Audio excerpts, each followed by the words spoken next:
The making of the Fox News White House. Fox News has always been partisan, but has it become propaganda? I guess the next article this person is going to write is water wet? Has Fox News become... How is this article... All right, so... And this is why I brought this article up. It blows my mind that something like this is coming out in 2018. And the question I want to explore is why. Sean Hannity recently joined Trump at a rally. Greta Van Susteren, a former Fox host, calls the move an egregious mistake. In January, during the longest government shutdown in America's history, President Donald Trump rode in a motorcade through Hidalgo County, Texas, eventually stopping on a grassy bluff overlooking the Rio Grande. The White House wanted to dramatize what Trump was portraying as a national emergency. Okay. But the photo op dramatized something else in the administration. After members of the press pool got out of vans and headed to where the president was about to speak, they noticed Sean Hannity was already on location. And he has not been... okay. So I guess this article is... I don't know what that was about. So Hannity was already there. Humor argues that Fox, which as the most watched cable news network, generates about $2.7 billion a year for its parents' company, acts as a force multiplier for Trump, solidifying his hold over the Republican Party and intensifying his support. Fox is not just taking the temperature of the base, it's raising the temperature. It's a radicalization model. Fox's defenders view such... So how the hell is this news? Like how... okay, yeah, we get it. There's nothing of substance in this article anyway. That's fine. So here's the thing. This article could have been written years ago, and the same thesis would be there. Is Fox News a propaganda outlet? Is water wet? Is the sky blue? Is grass green? This same... I guess that article is going to be in the next New Yorker. Now, I'm sure the person that wrote this article has good intentions. That, or they're incredibly young and are just arriving at the party the rest of us has been at for over a fucking decade. I know nothing about the author of this piece. I'm sure their intentions are genuine. And I'm sure it's a well-written piece. It's just, how is this newsworthy? Why this is newsworthy, or why in the New Yorker's mind it's newsworthy,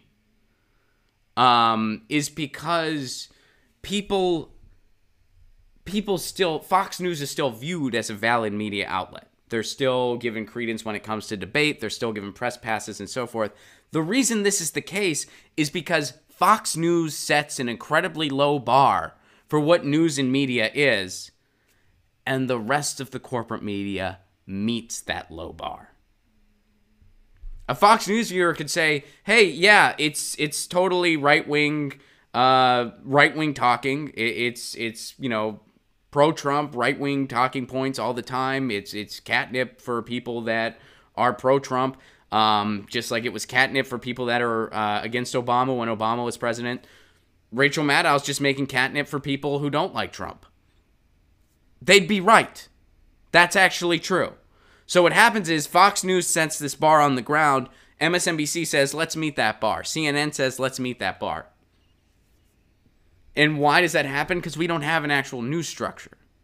The New Yorker should be writing a piece on why Fox News exists, and it's because we don't have an actual news structure.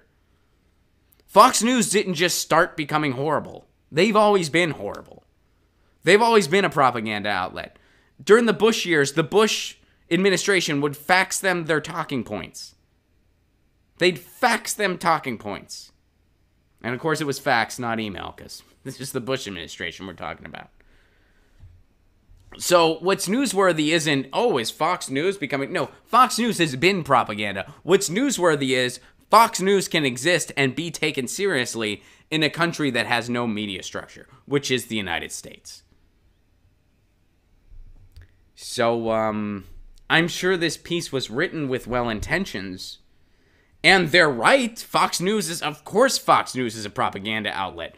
But how are you talking... I mean... I'd imagine most of the New Yorker audience would look at this and go, no shit, Sherlock. Where have you been for the past... Outfox came out, I think, in 2004. So that was, what? 14 years ago. Almost 15 years ago. So for a decade and a half, The rest of us knew this. I mean, what do you... Does the Catholic Church have a sexual abuse problem? Does... I mean, what... Does Pat Robertson have a political bent to the right? Like what's your next revelation gonna be? So I think what the New Yorker should be getting at is they should be going deeper and exploring, hey, Fox News is taken seriously because our media is so terrible. Not because Fox News all of a sudden became propaganda. It's been propaganda for a long frickin' time. For a long frickin' time. Get your news on with Ron. Don't you want to know what's going on? We're getting our news on today. Get your news on with Ron. Don't you want to know what's going on? We're getting our news on today. Yeah, yeah, yeah. You can tweet me an article at Ron Placone. We'll go through it together and make it our own. Get your